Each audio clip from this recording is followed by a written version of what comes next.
Excellent. Thank you to everybody for coming this afternoon to today's meeting of the Northampton License Commission, Wednesday, September 17th. Our presence this afternoon, I'm sorry, myself, Natasha Yakovlev, and Jennifer Ewers. Commissioner Amy Kaling will be joining us shortly. This meeting is being Zoom recorded. And is there anybody here for public comment for the general agenda? Please feel free to raise your Zoom hand. And okay, do you see one hand being raised? Annie, could you let the gentleman with Google Pixel speak? Yes, let me unmute, but before you start, I just need to get my my timer. Okay, great. Everyone who a public comment, you have 3 minutes to speak, and Annie will keep time. And when she's ready, she will unmute you.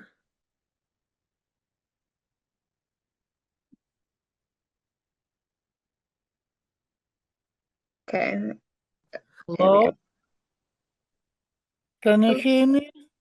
Hi there. Could you just state your name for the record, please? Okay, my name is Alexander Bychovsky. Hello, thank you for being here. Go right ahead. Okay, I was invited by Mrs. Annie Leska to speak about the entertainment license of Gomba restaurant. My wife and I, we live in the same building. Our address is Unit 7 and 8 of 155 Main Street, Northampton, Massachusetts, which is in the same building as Gomba restaurant. So our units are strictly residential. We bought it 20 years ago, and still that time we lived there for 20 years. Since Gomba restaurant obtained the entertainment license, we experienced some problems. When they play loud live music, there is the unreasonable load level increase in our condo, and we suffer from that. So it's no way we can go because we live here. It's our home, and I want to ask you, and my wife also wants to ask you to revisit the question about the entertainment license of Gomba restaurant. That's all I have, and if you have any questions, please ask me. And thank you very much for your attention and consideration. Thank you. Thank you for your comments, sir. Annie, we have, I believe there was somebody else with public comment. Maybe not.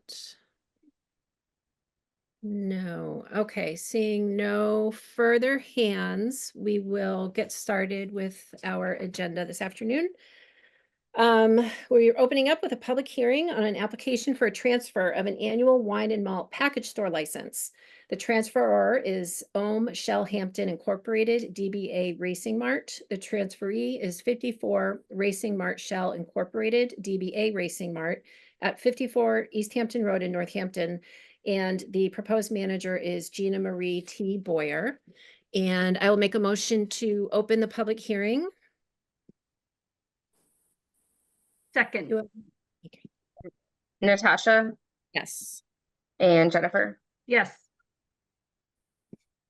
Wonderful. Thank you. Is there anybody here for public comment for this specific public hearing? Madam Chair, yes. Hello, you're here for public comment, or are you representing the business? Yeah, the proposed licensee. Okay. Well, seeing as no one's here for public comment, we are happy to hear from you then. If you could just let us know your name for the record. Yes, Madam Chair, members of the commission, my name is Tom Truax. I'm an attorney in Salem, Massachusetts, and I'm appearing on behalf of the proposed licensee 54 Racing Mart Shell Inc. With me virtually should be two people, should be Sejal Patel, who is the principal of the corporation, and Gina Marie Boyer, who is the proposed license manager. The underlying transaction is fairly straightforward. It is the sale of substantially all the assets of the business known as Racing Mart, which is a gas station and package store located at 54 East Hampton Road. There is financing. The seller is financing the purchase, and as collateral for that loan, the seller is asking the commission's approval of a pledge of license. Copies of the note and the pledge agreement paperwork were included with my submittal to the commission. As for experience, Ms. Patel comes before you with 5 years of package store experience, beer and wine. The past 2 years as a manager at Valley Farm in East Hampton, and 3 years before that as a manager at the Shell gas station on 1487 Bay Street in Springfield. And Gina Marie, Ms. Boyer, comes before you also with 5 years of package store experience, having worked for the past 5 years as a manager at Racing Mart on Armory Street in Springfield. And before 2015, she tells me that she worked over 10 years as a bartender. I believe it was Potbelly's near where she lived. So I know it's not, it's restaurant experience, but I think she is very well versed in the carding requirements as a bartender and also as the package store manager. As for operation, pretty much nothing is a turnkey operation. Nothing will be changing. Same store hours, same store layout, same store employees. As I indicated, pretty much a turnkey change of ownership, change of operation, and we would be happy to answer any questions you may have. Wonderful. Thank you so much. You actually answered my questions, which was the experience of the proposed manager, and she sounds fully qualified for this role. Jennifer, did you have any questions? Like your questions, I was going to ask about Gina Marie's experience, but the attorney answered that succinctly. So thank you. I don't have any further questions. Okay. Then if there's nothing else to offer, I will close the public hearing for commissioner discussion. Make a motion to close the public hearing. Second, Natasha Yes. and Jennifer. yes. Everything's in order, and it sounds like we have well-qualified people at the helm, so I see no Yep. reason to not approve this. I agree. So I make a motion to approve the application for transfer of an annual wine and malt liquor license for Shell Hampton to the Racing Mart as detailed in item 3 of our agenda. I will second. Natasha Yes. and Jennifer. Yes. Great. Thank you very much. Thank you very much for coming. Good afternoon. You as well. All right, item number 4, we have an application for a common victular license for Lily and Poppy LLC, DBA Jersey Mike's at 303 King Street, Suite A. Proposed manager is Christina Troche. And do we have anybody here from Jersey Mike's? Hello. Annie will unmute you. Hello, everyone. Hey there, how are you? I'm wonderful. How are you guys? Good. Could you just state your name for the record? Sure. My name is Christina Troche. I am the owner of Lily and Poppy LLC, doing business as Jersey Mike's.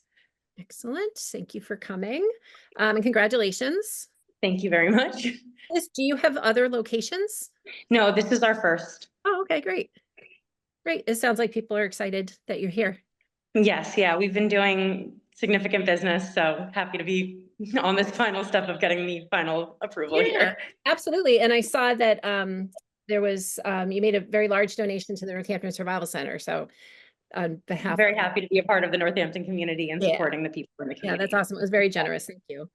Thank you. Jennifer, do you have any questions for Christina? I don't. The documents are complete. So thank you. Best wishes. Yeah. Thank you. Did you have anything else you wanted to share with us before we go to a vote on your application? Only based on what I heard in the previous hearing, I just wanted to say that we also do have another manager who's on premises. His name is John Michael Troche. He has been managing at Jersey Mike's for, I believe, 5 years before he came to us. My husband, also a member of the LLC, has been working for the brand of Jersey Mike's for 13 years. He's been, working in stores and through corporate in all of that time. So we are also very well qualified to be running this store. Wonderful. Great. Well, thank you so much for coming. I think we are ready for a motion, Jennifer. Yes, I make a motion to approve the application for a common victualler license for Jersey Mike's as detailed in item 4 of our agenda. I will second. Natasha Yes. and Jennifer. Yes. Excellent. You are all set then, Christina. Thank you so much for coming. Thank you, appreciate it. Dang.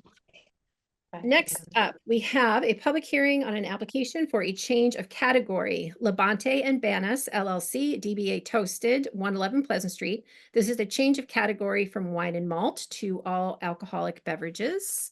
And do we have somebody here from Toasted?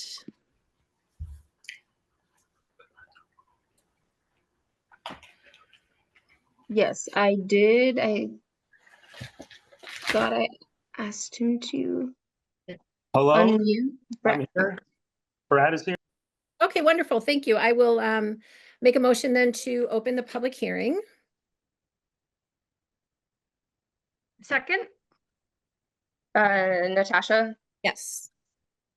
Jennifer. Yes. Is there anyone here for public comment for this agenda item? Seeing no hands, we are ready for you, Brad. If you could just state your full name for the record. Did we lose Brad?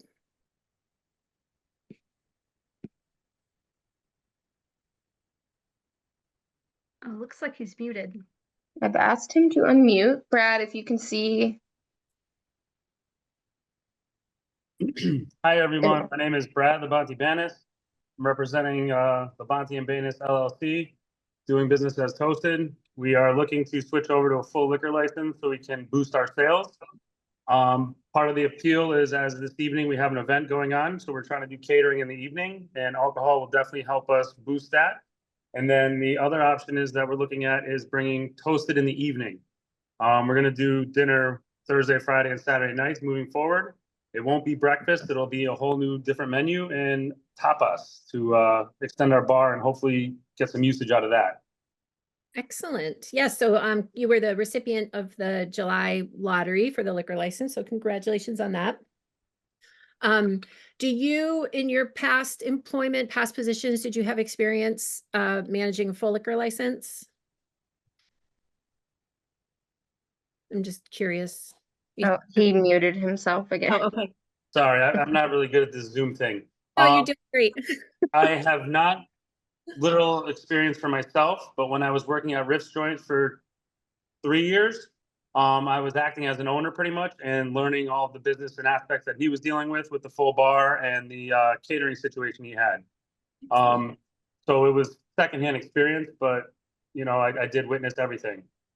And then the alcohol license or the beer and wine license we have now, we've learned some things and just using that same information and experience.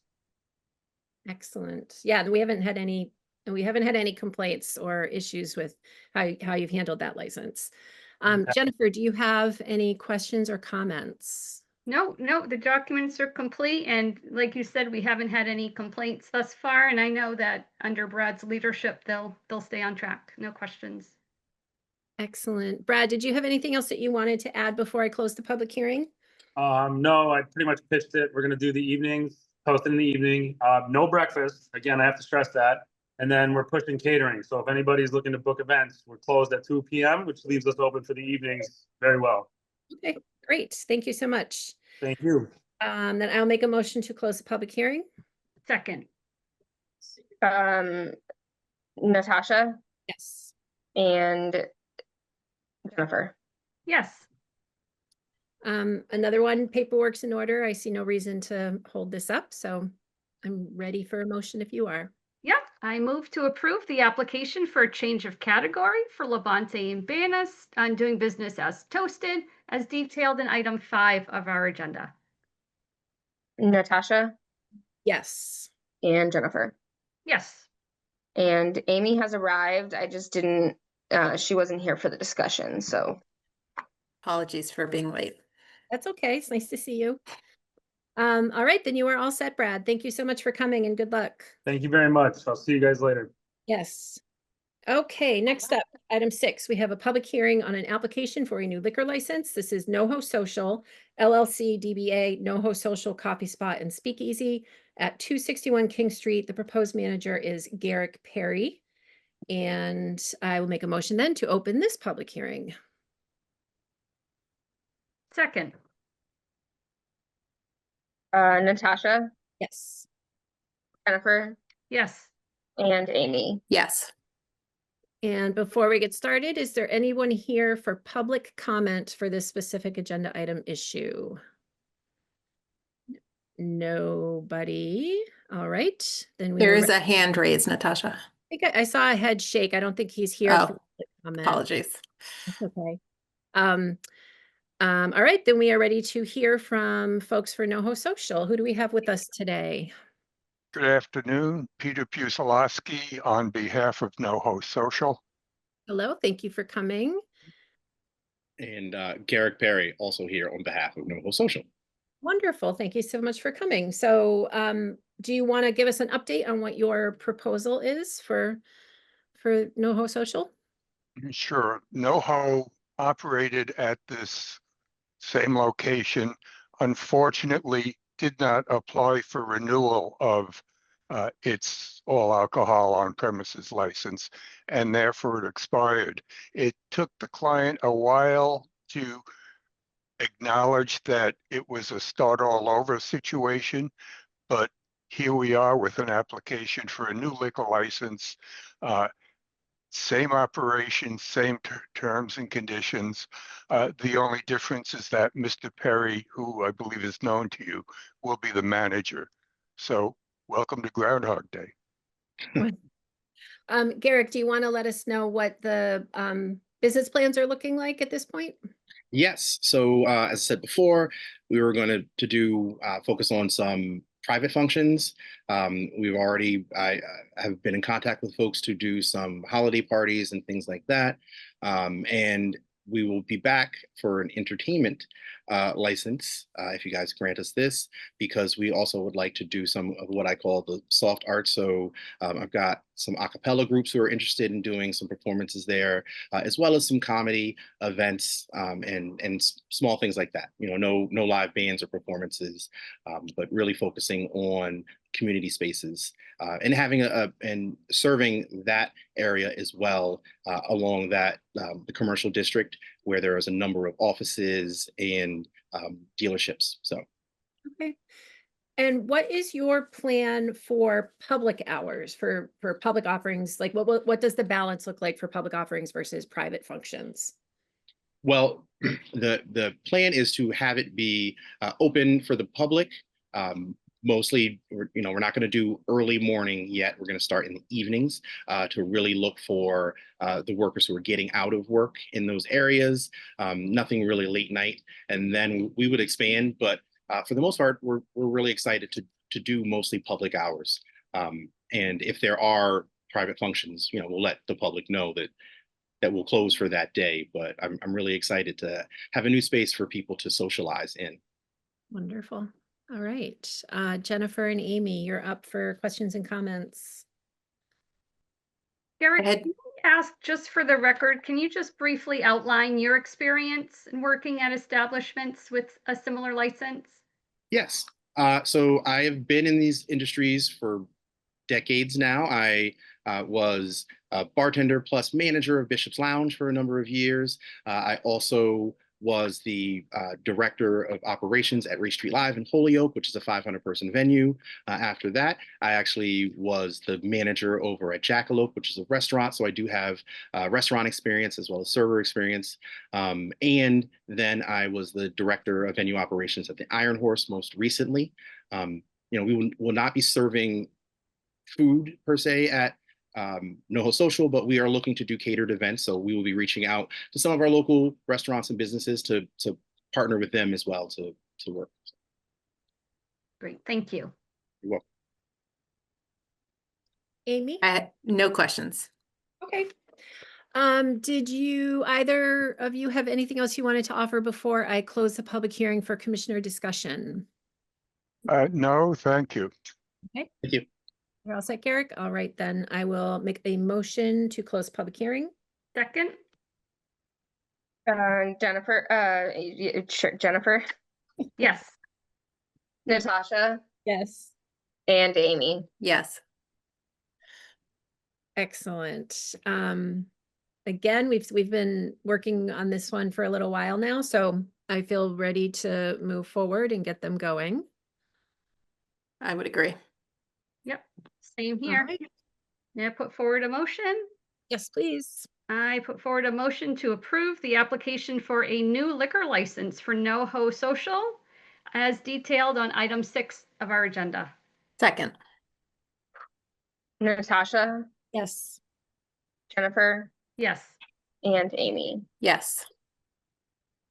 Excellent. All right, thank you. Thank you. See you out there. All right, item number 7, we have an application for short-term liquor license for the Michael F. Curtin VFW Post 8006 at 18 Meadow Street in Florence. This is for Saturday, September 20th, 2025, 12 to 7 p.m. The event is the annual pig roast, and it is a wine and malt license being sought and a fee waiver for a nonprofit. And let's see, I saw Mr. Pease's name. Can you hear me? Yes, we can hear you. Could you Okay. just, Yeah, could you we've had some microphone and computer problems, so oh, you're doing fine. I'm talking to you through the telephone right now. Okay, excellent. It's the old-fashioned way, right? Yeah, Okay. landline, yep. If you could just state your name for the record, please. Thomas R. Pease, I'm the commander at the VFW Post 8006 in Florence. Wonderful. Thank you so much for coming. So this is your annual event. You just want to share some Yes, ma'am. information about it? Yeah, it's, we hold it on, actually, it's this Saturday. And, because I wasn't able to apply for it in August, and it starts at 12, goes till 6. We serve the alcohol outside in a tented area. We set up a tent for our patrons. It's a pig roast, a fundraiser, all you can eat. We're even serving hamburgers and hot dogs to begin with. We've got children's games this year if somebody's going to bring their grandchildren along.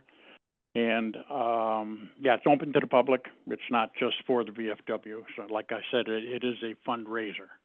Yes. And at 6 o'clock, we close it up. Okay. Sounds good. You guys always do such a wonderful job with your setup there and containing the alcohol Yep. service. Yep, you. thank you. Jennifer. I've got a good staff. I must That's great. compliment them. They're very diligent. That's great. Jennifer and Amy, do you have any questions or comments? I'm just glad it's happening again. Yep, no questions. No. Thank you. This is a great event. All right, then I think we're ready for a motion.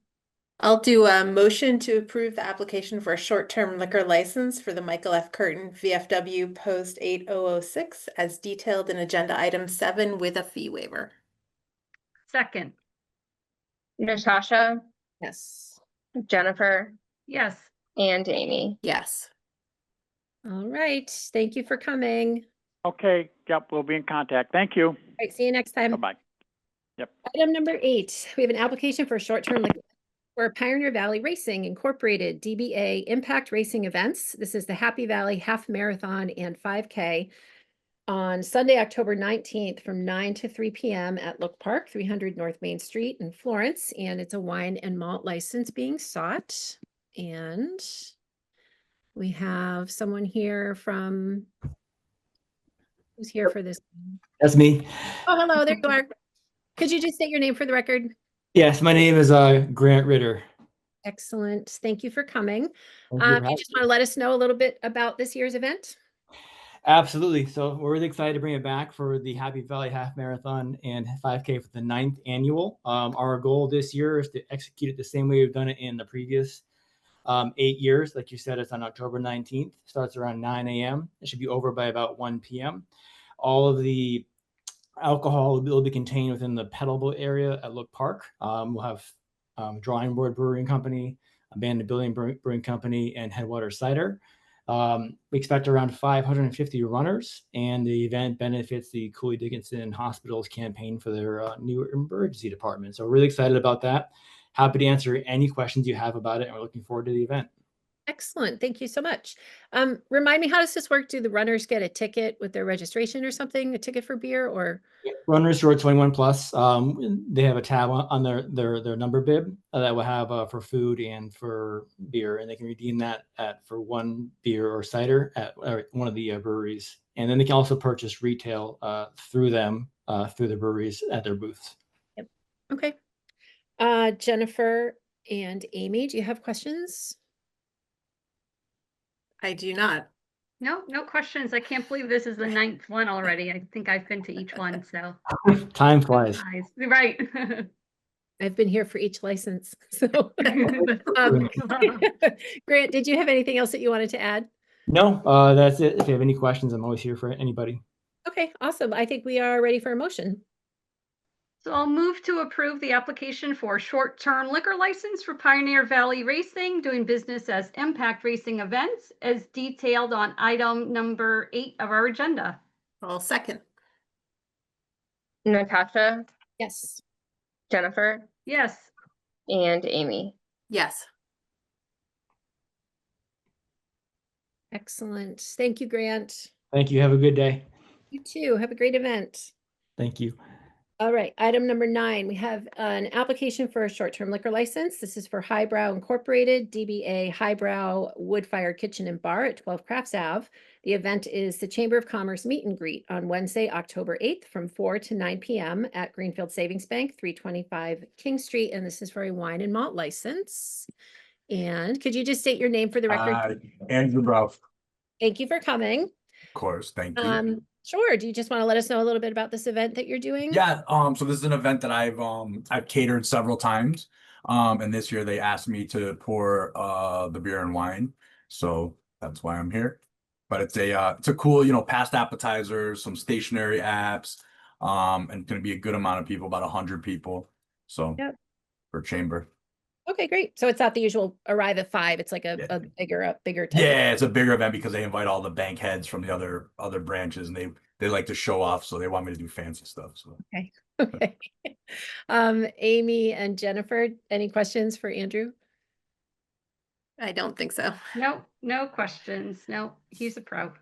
All right, then I think we're ready for a motion. I'll make a motion to approve the application for a short-term liquor license for Highbrow Inc., DBA Highbrow Wood-Fired Kitchen and Bar, as outlined in agenda item 9. Second.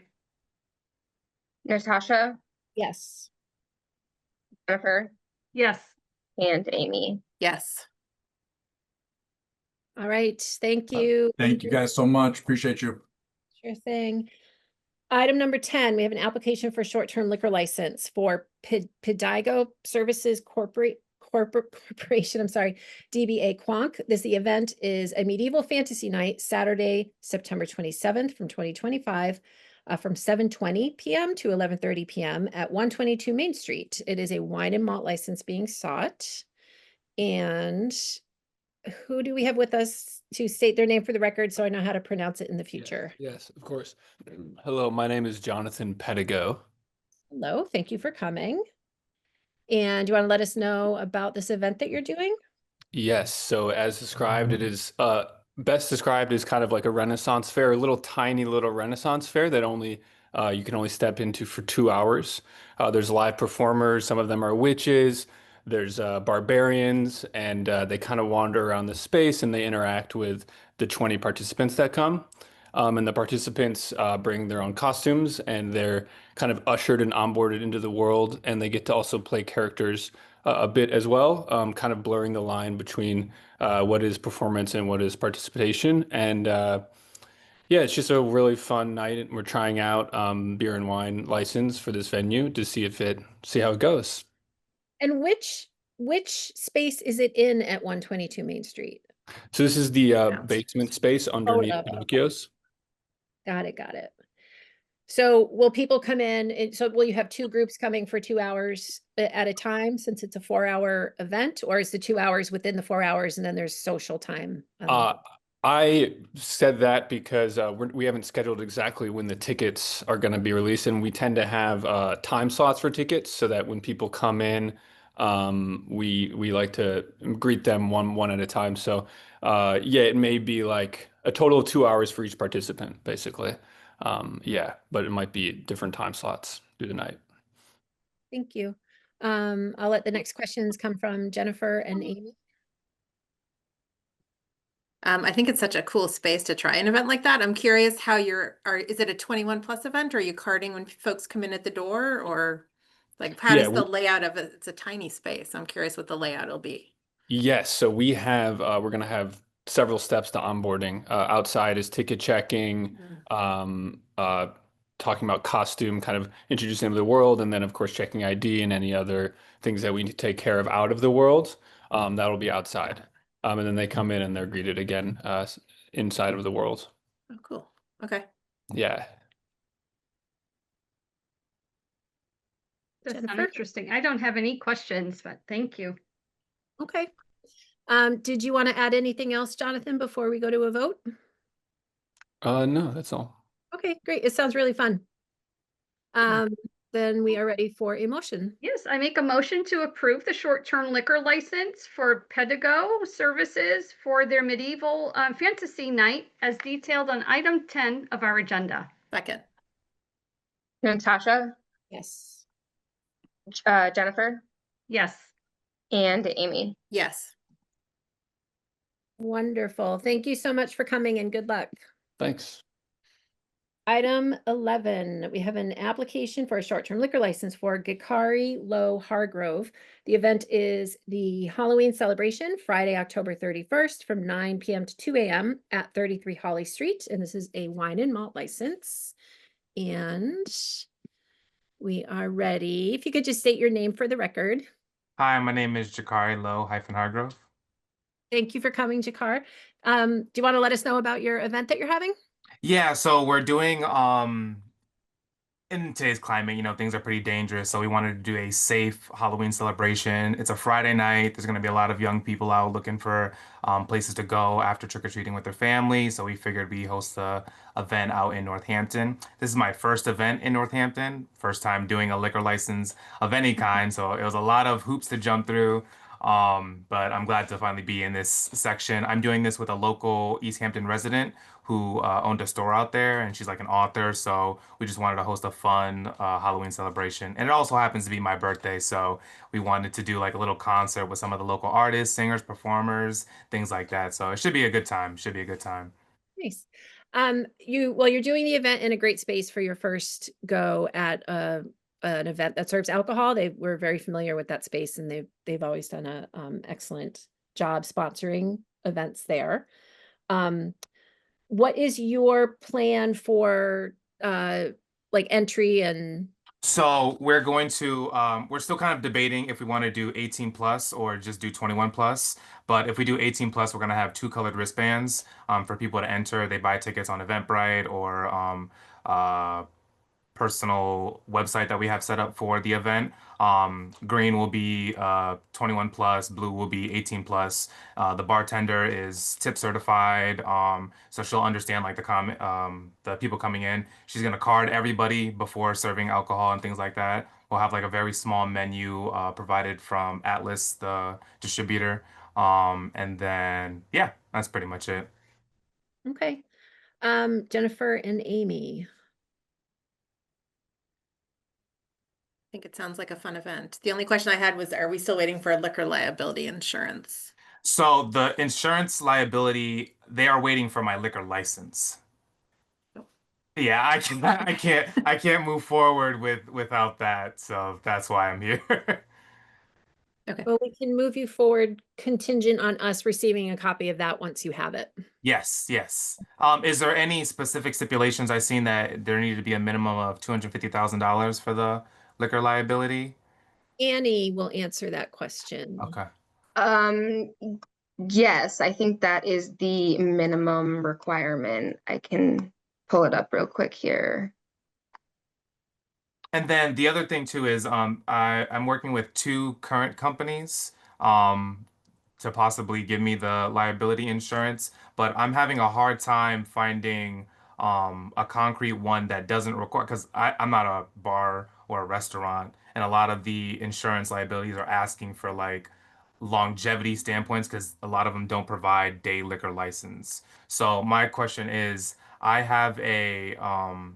also have an LLC and we do events and things like this. I'm just doing this as an individual. Would my general liability insurance be able to be something I use for this event, or is it something different that I have to provide for you guys? Good It- question. I mean, if I would check with your insurance agent, but if it includes liquor liability, then it can be used for this event. Okay. And it is no less than 250,000. Okay. Gotcha. Cool. All right. Okay. Jennifer, did you have any questions or comments for Jakari? No questions, but I think this is a great idea and it's a great location. And yeah, it sounds like it'll be fun on Halloween. Thank you. And on your birthday, how And on your convenient. birthday, it's a double. I know. Did you have anything else that you wanted to share with us before we go to a motion? No, I just hope to see you guys again because we're trying to spread out our stuff. We do things in Connecticut and Springfield currently now, so just trying to branch out. So hopefully y'all see me again. That would be great. We hope for that as well. All right, we're ready for a motion. I'll do a motion to approve the application for a short-term liquor license for Gakari Low Hargrove for the Halloween celebration at 33 Holly, contingent on proof of liquor liability insurance as outlined in agenda item 11. Second. Natasha, Yes. Jennifer, Yes. and Amy. Yes. All right, thank you so much. Thank you. Next up, we have an application for short-term liquor license for Frank Newhall Look Memorial Park, 300 North Main Street in Florence. The event is the Fall Festival at the Haunted Trains, Saturday, October 25th from 12 to 8 p.m. And the location is in the Look Park train lot. This is a wine and malt license. And do we have Look Park? Yes, we do. Yep, I'm here. Good afternoon. Could you just state your name for the record? Yeah, Mark Penny. Excellent. Thank you for coming, Mark. Do you want to let us know your plans for this year's event? Yeah, it's our third annual that we've been doing this one-day festival at Haunted Trains. It's been very successful the last couple of years, so we're looking to do the same formula and have some additions to try and make it bigger and better and draw some more people from the valley to come. So it's from 12 till 8 o'clock. We have we're going to use the same area of the train parking lot that's kind of sectioned off on two sides by hedgerow, and we'll have another section of food trucks, and so it's easy to maintain alcohol only area. So we have 3 bands lined up from 1 o'clock until ending around 7, 3 food trucks. We'll have our own tip certified bartenders, and we're expanding on the craft fair component of it, and then we'll have train rides going all day. And we're partnering with the Parks and Rec Department again. They're going to provide all the fun games and arts and crafts for little ones in the Kid Zone, ghostly Kid Zone area, and that'll be in the ball field, so separated by a hedgerow, so people there won't even see the alcohol. And we're also partnering with the Northampton's Parents Center. They do an annual fundraiser on our mini golf course, so we decided why not have it on the same day, so we can work with them and kind of use their networking and ours to make their event better and make ours better. It sounds great. I love that you guys are building this. Any questions from Jennifer or Amy? I have none. No questions. I appreciate your thoughtfulness about containing the alcohol. That's important. So Yeah, thank no, you. it's a family event, but we want to draw Sure. people who may not have kids to it as well. So kind of keep it so it's not Yep, well inside. done.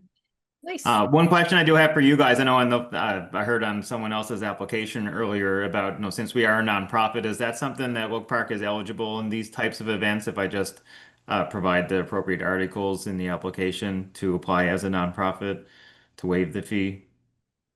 Yes, Annie, does the application now have how did we change that? I forget. Yeah, so on the application, at the beginning, it will ask you if you're applying on behalf of a nonprofit, and if you select yes, then you include the nonprofit, and then part of the attachments in the application process, you'll have to upload your most recent annual report and proof of your nonprofit status. Okay.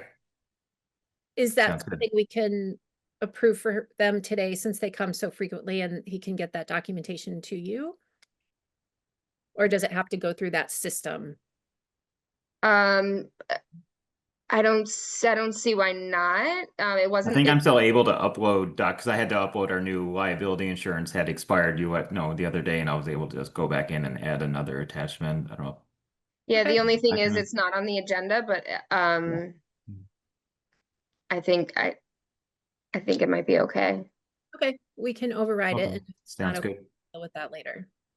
Okay, let me see if this motion works, please. I move to approve the application for short-term liquor license for the Frank Newhall Look Memorial Park for their Festival of Haunted Trains as detailed in item 12 of our agenda to include a fee waiver, and this is also contingent upon receiving proof of the park's nonprofit status. Second.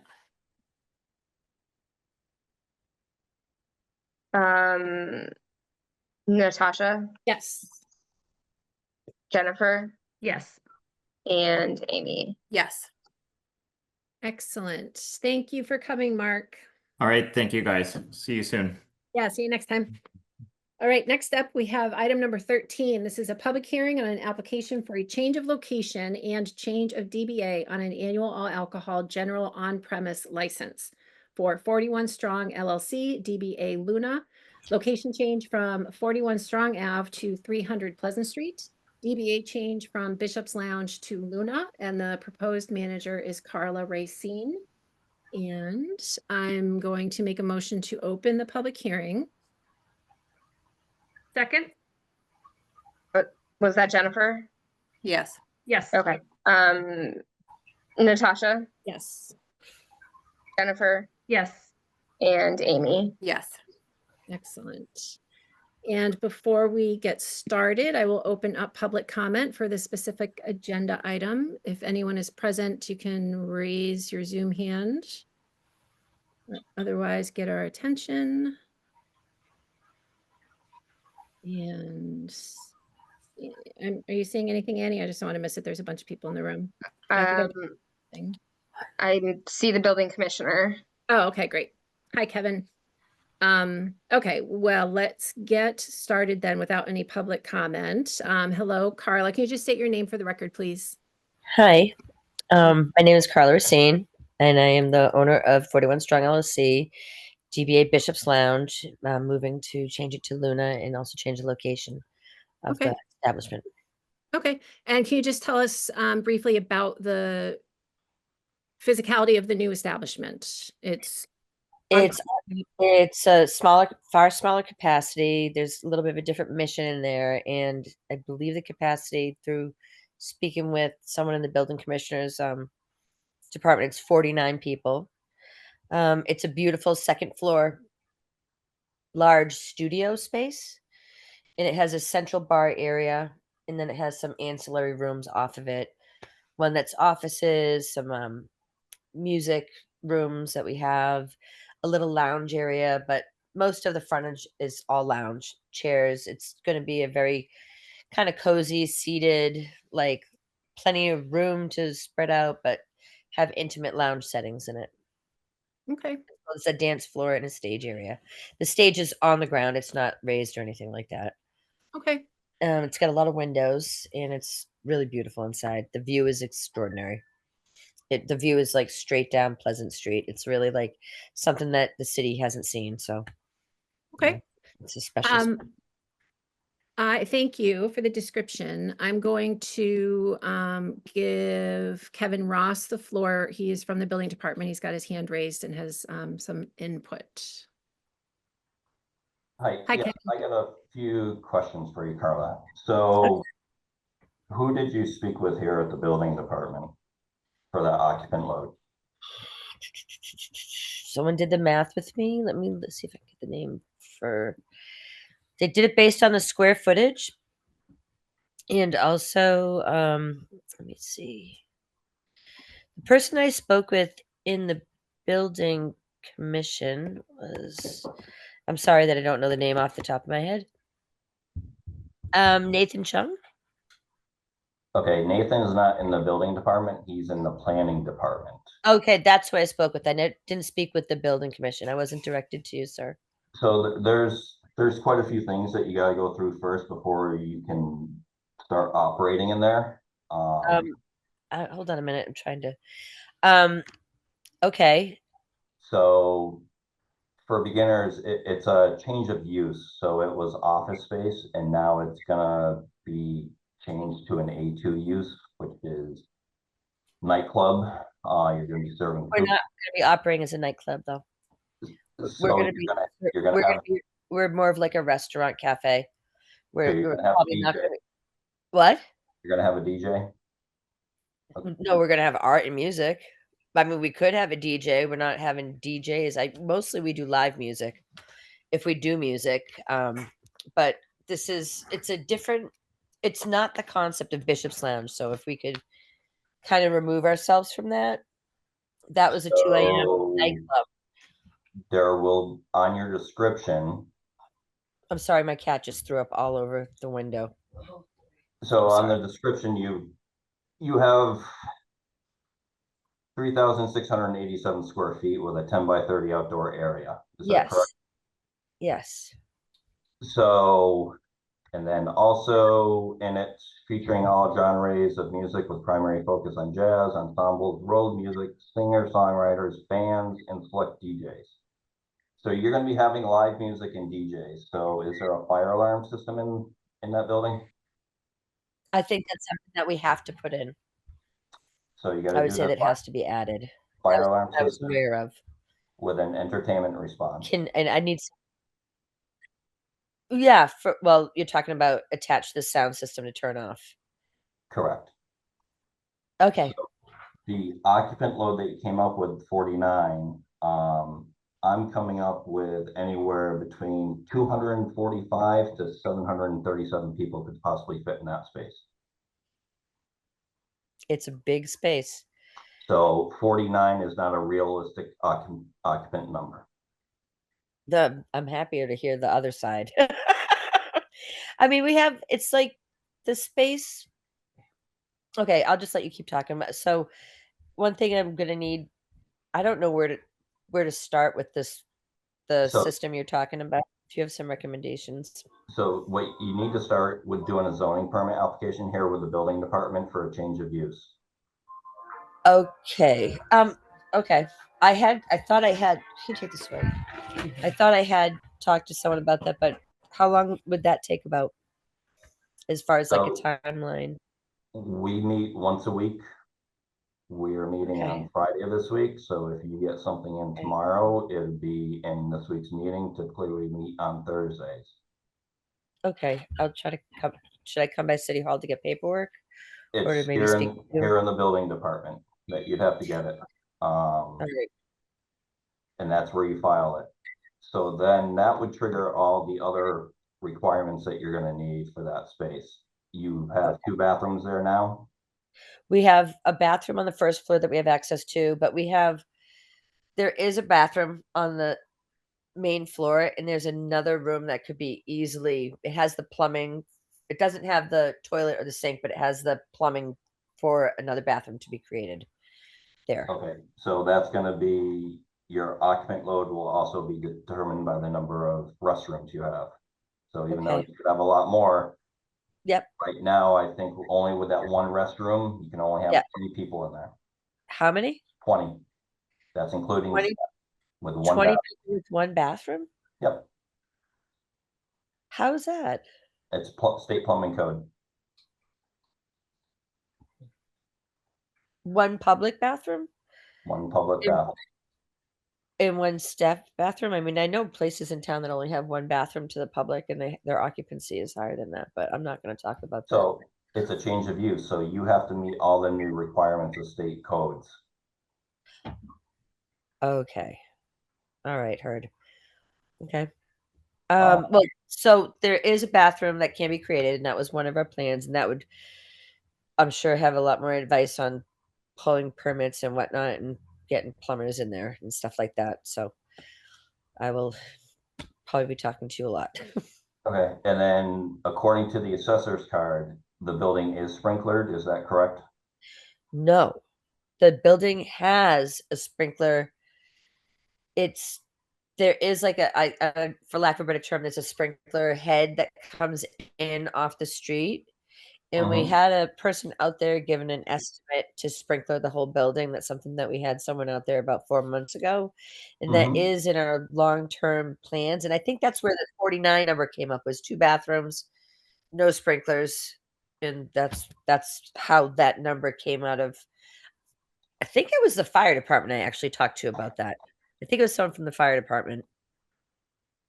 So, hold on a second.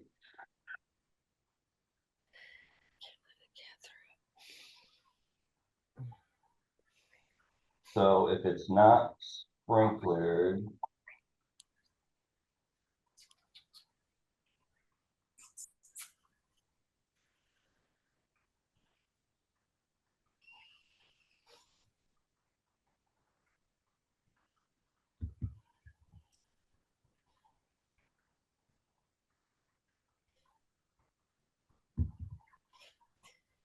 it's gonna have to be sprinklered before you can use it.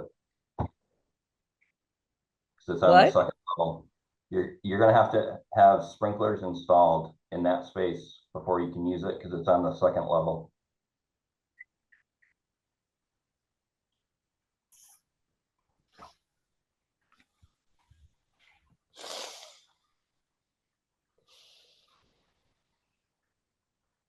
It How is sounds, that how's that possible that a commercial space can't be used?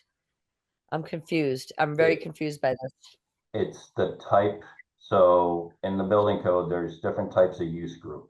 I understand, sir, but this isn't I didn't just wake up today and have this meeting and to try to find out this information. I did like due diligence for months, called relentlessly and communicated and asked to talk to, because I wouldn't have gone 8 months into this location with what I'm being told right now in this hearing. And I did ask everybody for who I should be talking to. And this is like blowing my mind. I'm not the building owner. It's $120,000 job to do the whole building, and you have to sprinkler entire building, not just your space. That means Keller Williams, the basement, the garage, the whole upstairs for me to even use it. Oh my dear God. So you should have called the building department here and spoke with me I before. appreciate I appreciate the shoulda, but I called the city hall to ask who I should talk to, and I was directed to several different people and had very long, lengthy conversations. And this is the first time I'm hearing this. And I did have conversations. I had probably like 4 hours worth of conversations with city officials about this space in particular to ask all the questions about the zoning for the place. Who I did you found out speak about with, Carla? retail. What, ma'am? What, Who did you Amy? speak with? I'm sorry. Who did you speak with? I don't I spoke with city officials. I spoke with Nathan Chung. I spoke with you. I spoke with we're going back like 7 months right now. I spoke with the fire department. That I did do. And I spoke with the fire department, and that's how I got some of the information for the sprinkler services that I called. I'm not making it up. I don't remember the name off the top of my head. I didn't know that this was even going to be part of this conversation right now. I would have like had some kind of preparation, but I did not know this information. I feel kind of bamboozled right now, well, for lack of a better term. why don't we can't approve a change of location if the physical location isn't approved by the building department, the fire department. I'm going So to lose my license. I'm going to lose my liquor license with the legality of my move out of 41 Strong. I'm going to lose my license if it doesn't get attached to that property. Well, And to expect, I basically need to find another property. I understand what you're saying, it- but what I'm saying is for the purposes of this hearing, for your application for the change of location, we can't do anything until building and fire have signed off on it because we don't know what we're signing off on. It's an incomplete. Oh my gosh. space. This So is like, I know it's disappointing. I can see that. no, So it's not disappointing. I'm asking you, I have a legal contract with someone. I just got out of a 9-month restraining order with someone that I went to court with. If this license isn't moved out of 41 Strong, I am going to lose through an agreement my ability to have that license. I understand. I have a finite time, and I did do my due diligence, and I did talk relentlessly, asked every question I The could. fact is that we can't approve the license without the sign off from building and fire. It's a safety issue. And we I don't know understand. where, this is an application for the physical space and we just can't do it. So I want to move on. I'm gonna make a motion to continue this hearing until the building departments and the fire departments have signed off on the proposed location as the application's been submitted. But you're saying that I have to have a sprinkler system before that can happen. What I'm saying for the purposes of this hearing is that we can't approve it until you've sorted out what's necessary from building and fire. What building and And I fire did- do is they're I gonna did take speak what with you've someone from the proposed to planning do with board. the space. And what the space is gonna require based on current code, because there's a zoning change that's also required. So there's a lot of complicated things that need to happen that the License Commission can't address. That all has to happen after this. So in order for us to continue the conversation about moving this license to this address, we have to continue the hearing. If we don't continue the hearing, then the only other option is to deny the application. So it's in your best interest to allow the continuance or we deny it. Those are the two options. Like, we When- cannot approve it. We when don't we- have anything to approve. What's the timeline? Could we get an approval for the outdoor patio? No. There's no approval for this space because the building department, we've just heard that you need a change of use because you're going from an office building to something else. That's a process that we don't do. So that change of use has to happen. That is going to tie in all of the other regulations that Kevin has just outlined based on what you've said in your application that you intend to do with the space. You intend to have live music, DJs, et cetera, et cetera.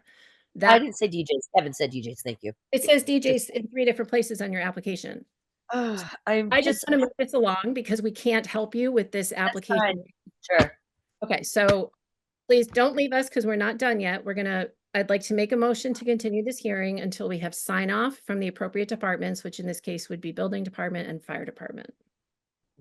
And I believe also health department would be involved. Okay, excellent. They are on this call also. Okay.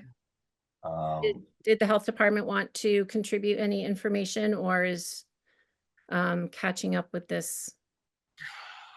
Okay, Bowman, D. Bowman, is this the health department? Yeah, this is Donna Bowman from the Okay, health great. department. Hi, Donna. I've asked her to unmute. Hopefully it works. Okay. Hi, it's Donna from the Health Department. Yes, Hi, we Donna. have Thank you not for- received any applications from Carla for the new location regarding the bar, anything for alcohol, anything for food, anything like that. So this is news to us. Okay. All right, thank you. All right, then let's amend that motion. I would like to make a motion to continue this hearing until we have sign off from Oh, sorry, Natasha. Oh, is Donna not done? No, I think she is. I think we need to close the public hearing. Oh, for discussion, yes, I'm sorry. Then make a motion to, no, actually, I don't think we do. I think that this would be. Oh, it stays We open? continue but not close. Yeah. We're gonna continue the hearing and then close the hearing. Okay, we need to specify the date and time of the next hearing. Yes. Okay, then I will make a motion to continue the hearing until Northampton Fire Department, Northampton Health Department, and the Northampton Building Departments have signed off on this application to be continued until our next scheduled meeting, which is October Fucking kidding me? October 16th, Annie? Yes, October 16th, 2020. October 15th. Oh, 15th, I'm sorry, yes, October 15th. Second. Natasha, Yes. Jennifer, Yes. and Amy. Yes. Okay, Carla, while I still have you here, it's come to our attention that alcohol at Bishop's Lounge prior to your closure was being procured at retail establishments and not through approved distributors. And what I'm asking you to do is to voluntarily provide us with either receipts from that time period showing that you purchased from distributors, or a written statement from the distributor you're working with, verifying that you were. I work at Berkshire Brewing Company. What? I don't understand what you're saying.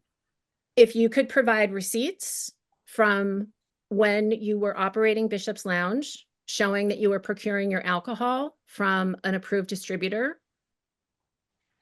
Or because we've heard that you were not. We've heard that you were getting your alcohol retail, and that is a violation of the liquor license. So what I'm doing is offering you an opportunity to do this voluntarily. If you can provide us that paperwork by next Friday, which would be, I think, September 25th.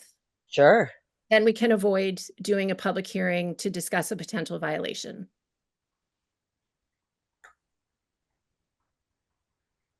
All right, so everybody clear on that? Actually, September 26th is next Friday.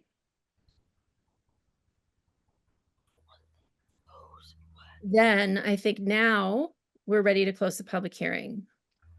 I will make a motion to close the public hearing. Sorry, I don't think I think you were right in that we don't close because Because we continued. Okay. because we continued. Okay, so we can just move on. Okay, and so just so we're clear, the receipts or a written statement from distributors saying that she's been procuring alcohol from them is due on my desk by next Friday? Yes, by next Friday. Okay.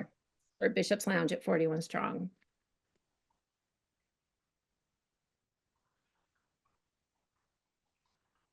All right. Are we ready to move on then? Everybody ready? Yes. All right, so item 14, we have a request by Blue Paws Incorporated DBA JJ's Tavern at 99 Main Street in Florence to amend its entertainment license for the purposes of Oktoberfest on Saturday, September 27th. The request is for a live band from 1 to 6 p.m. on Saturday, September 27th, 2025 for Oktoberfest. This event is the only event this week to keep within the license minutes. And do we have someone here from JJ's? I don't know. There is a JJ's, but it's not the same last name. I don't know if he's here. Okay. This is the event that they do every year, and every year he's come, he's taken the appropriate steps to amend the license for this one day. So I have no problem if the other commissioners are in agreement approving this license without him being present. I'd be okay with that. Yep, I'm fine. Okay. And it's Excellent. just it's the request, since the license allows from 5:30 to 8:30, the request is just to begin at 1 p.m. So everything else falls within the license limit. So it's just like extending the time in the beginning to start at 1 instead of 5:30. It's an early start. Sure. So I'll move to approve the request by Blue Paws Incorporated, doing business as JJ's Tavern, to amend its entertainment license for the purposes of Oktoberfest on Saturday, September 27th, 2025, beginning at 1 p.m. on that day, as detailed in item 14 of our agenda. I'll second. Natasha, Yes. Jennifer, Yes. and Amy. Yes. All right. Item 15, application for a new common victular license at Mala Pot and Grill, LLC, 271 Main Street, and the manager is Kelvin Zhang. And is Kelvin still here? Yes.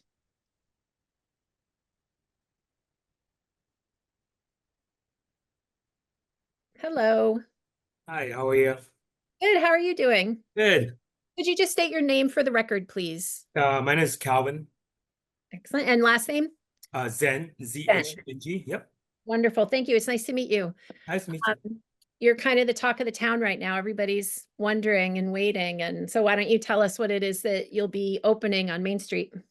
Yep. So we're bringing a new concept of restaurant with like a make your own hot pot. So people can have all the fresh ingredient from the bar. They can choose all different that kind of fresh broth and then bring that to the table. And also we have some like a bubble tea drink, frozen dessert, and some Korean barbecue chicken. So it totally and like kind of a new dining experience bring into the city. That sounds great. Yeah. When do you plan to open? So we are planning maybe by the end of this month or early next month. Okay. Yeah. Excellent. Sorry, I asked the best question, Amy and Jennifer. What questions or comments do you guys have? Hi. You hit all of my questions. I'm just excited for you all to open. Yeah, we've seen your sign and we're ready. We'll be there hungry when you do open, so. Sure. I hope to see you guys all there. Excellent, yes. Yeah. Calvin, did you have anything else that you wanted to add before we take a vote? Oh, no, that's it. Thank you. Okay, great. Yeah. Then we are ready for a motion. I will make a motion to approve the application for a new common victualler license for Malapot and Grill LLC as detailed in agenda item 15.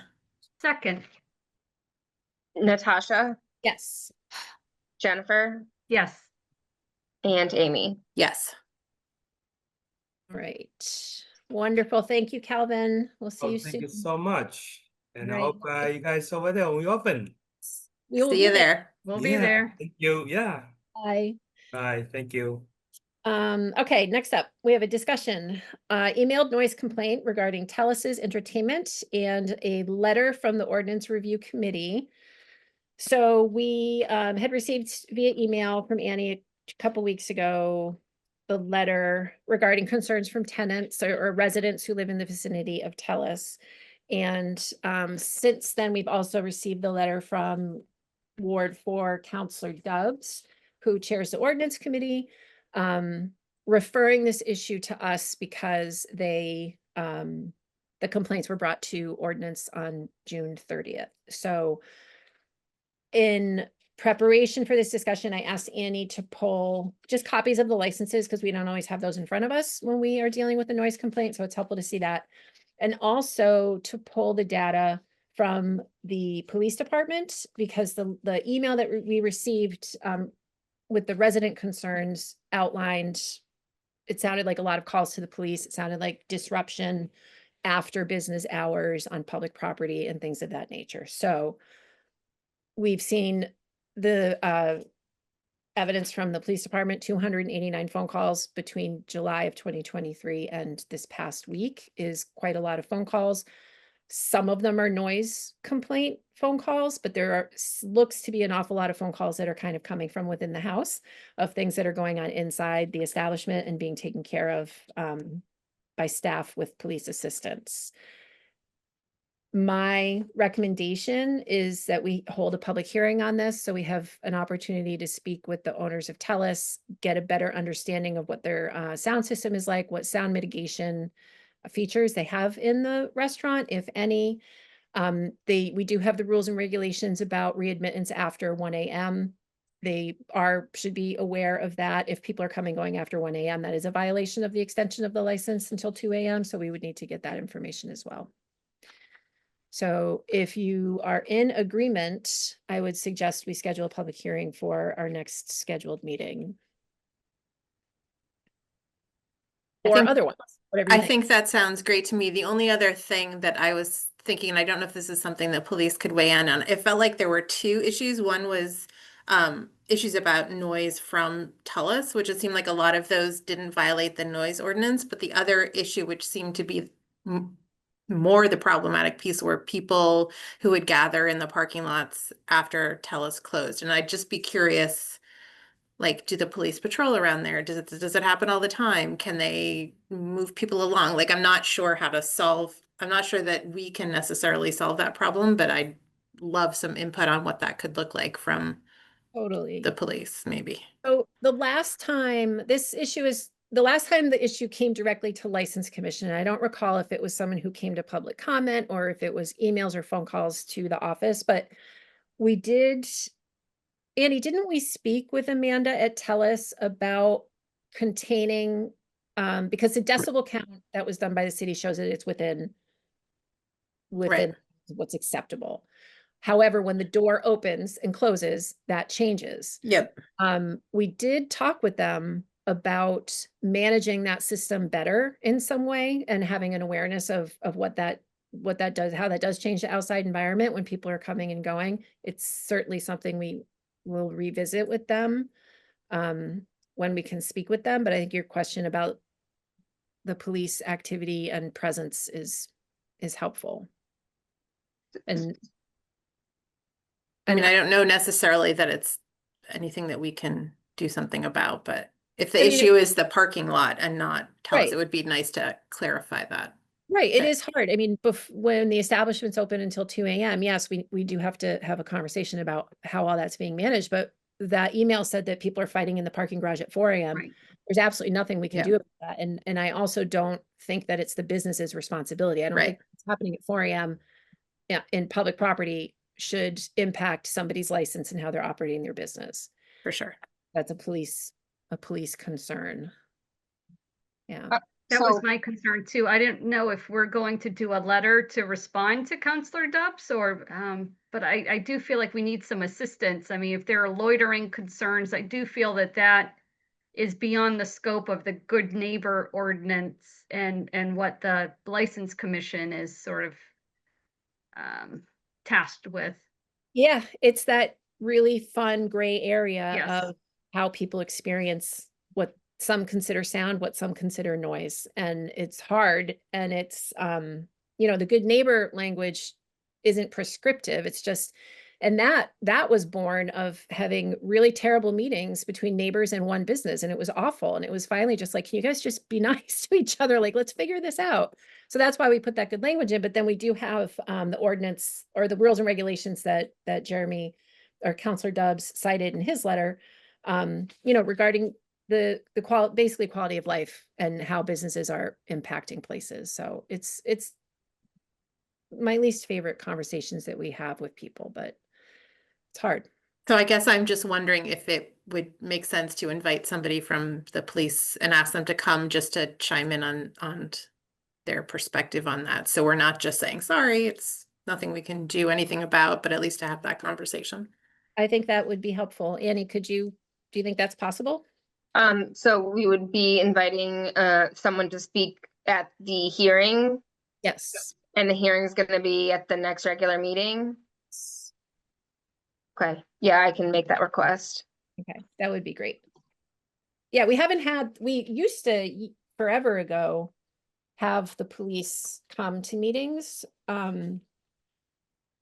It was usually to make recommendations when there were violations that occurred, but we haven't had those types of violations in a really long time. So, and they do monitor the TELUS, so they do go down there without being called. One of the reports that I sent you between July 1st, 23 and September 11th, 25, which is when they pulled the report, there's been 175 like bar checks. Just routine, was that routine bar checks or those were calls? I'm pretty sure those were routine. I can get more information and they can okay. report on it at the meeting. Yeah, that would be helpful. And when I saw liquor establishment check quite a few times, what does that mean? Like PD initiated. So is that just routine? That's part of their beat. They're walking around checking establishments. I think so. Like looking for violations. Yeah. Or just basically walking downtown outside, past the open bars and making sure there's no. Yeah. I don't know the definitions for all of these, but I can find that out too. Okay. And we can ask them. All right. And so what is being done about the letter? About Jeremy's letter? Yeah. So, I mean, basically, he's just asked us on behalf of the ordinance committee to review this issue, correct? I mean, it's been referred to us. They're hoping that we will look into the matter in a way that will help him respond to his constituents. So I think if we inform him that we've determined that we will set have a public hearing at the next meeting, and his constituents can come and speak at public comment. Okay. All right. And I see Garrick has raised his hand, and Garrick is on the ordinance committee, so I am going to give him the floor to speak in case I've said something that was wrong. Hello. Hello. No, you were correct. It as part of the ordinance review committee's work, you know, we got a lot of responses from the public, and this is something that people had reached out to us about. And what we started doing is kind of referring things to different bodies. Yep. Just to see what you want to do. We also could make space at our ordinance review if that would work for someone to come visit. Another thing that, just to give you a heads up, that we were going to refer to you all is the ordinance on 1 a.m. reentry, to look at that. It is something that say that because I was going to refer that back to you guys. Ordinance. And so, well, good. Part of why I wanted to alert you guys to that is that it is a bit cost prohibitive to certain places. You know, for instance, I know when I was running Bishop's Lounge, we were required to have security down at the door, but that meant that we either had to have someone upstairs or we would be less secure. And so I think that it would be a good look. So before we started working on it, we wanted to kind of have you guys let us know what you think about that portion of the ordinance, and if Yeah, it would be helpful to know how many people are staying open until 2, because it's not everybody for that reason, for staffing reasons. And Annie, when the email arrived and we started talking about this issue with TELUS, and I asked about the rules and regulations around the 1 to 2 a.m., the readmittance policy, and that form that I sent you, it does require a signature of the license holder to acknowledge those rules about readmittance. And I'm assuming people have signed those. Okay. Right. But but I think in order to have a conversation about the 1 to 2 a.m. thing, we should understand who's open, who's using it. Is it sort of willy-nilly when they decide that they want to stay open till 2, or what? Well, if I may speak, I think that places being open at 2 o'clock feels like it was so long ago in the past, but I'm hoping that as we start reinvigorating and reigniting the nightlife here, there'll be more opportunities for people to stay out late. And I don't want new businesses or people who want to try and stay and do late night things to feel burdened by this rule, which I don't think really helps. Do you mean the readmittance rule? The readmittance. Okay. The readmittance. Yep. Yeah, because I remember when we extended to 2 a.m., it was for that reason that people want. Oh, I think you're frozen. I might have just interrupted you. Are you there? No, good. You're fine. Okay. Yeah, I remember when we extended to the 2 a.m., it was for the, I mean, it sounds crazy, for the economic opportunities for the nightlife being open that late. So yeah, no, I wouldn't want to hinder anybody's business in that way, but revisiting all of this sounds like a timely thing to do considering the recent complaints. So that's not an ordinance. That's a license commission rule and regulation. Right. Yes. Oh, okay. Yep.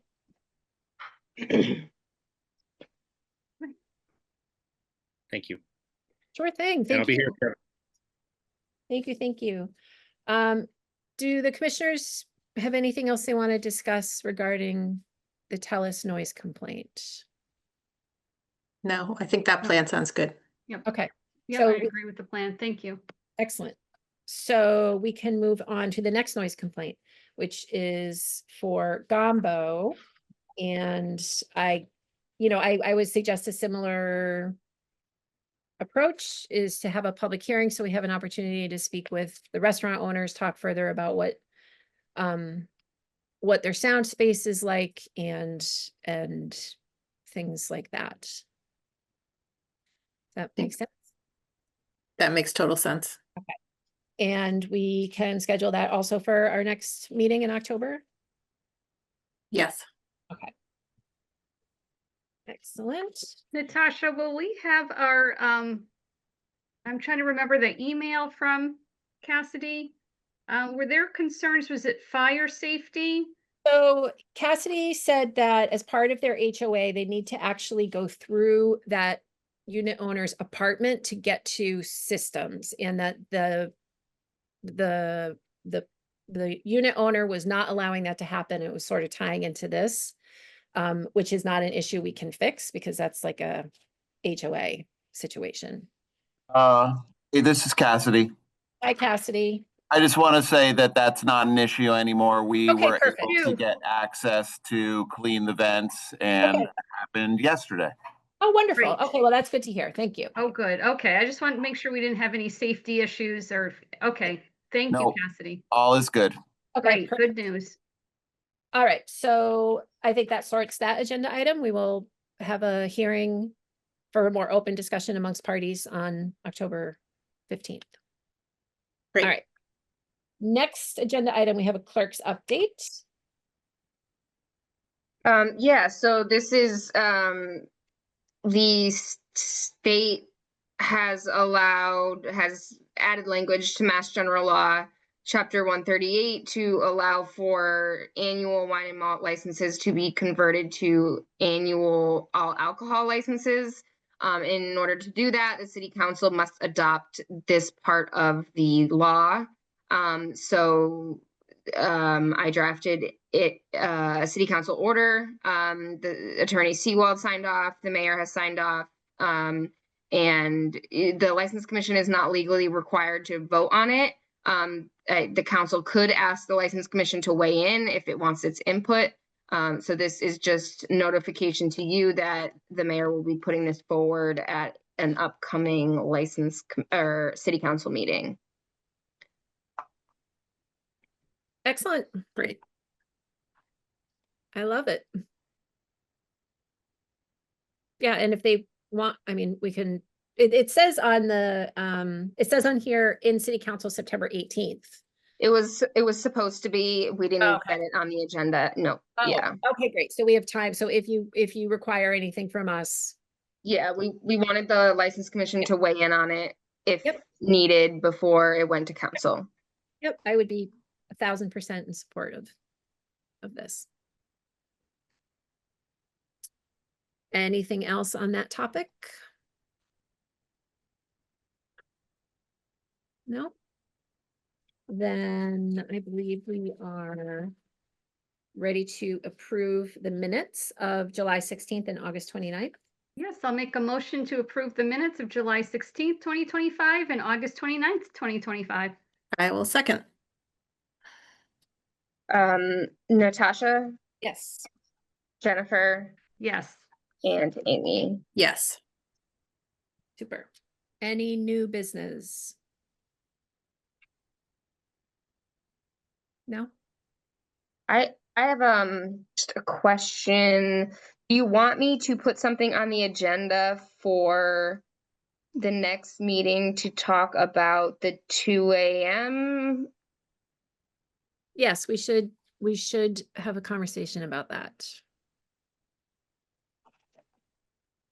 And if I really hate to pile on more work for you. If it's not hard to do, poll the license holders of who is staying open until 2 a.m.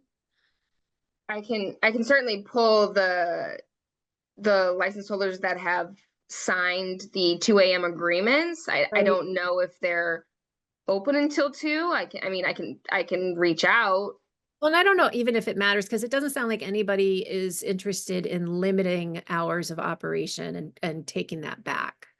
But I think, maybe this is also a conversation to have with NPD when we have them here next month, is, are there walkabouts happening between 1 and 2 a.m. intentionally so that they can sort of have eyes on the re-entry piece of that. Because that seems to be something that's possibly happening at TELUS. Okay. All right. Anything else, commissioners? Have anything? Nope. Are you all set, Annie? Yeah, I think so. All right. Then I'll make a motion to adjourn. Second. Sorry. Natasha, Yes. Jennifer, Yes. and Amy. Yes. Excellent. Thank you. Thank you guys. Thank you. Have fun tonight, Jennifer. Oh.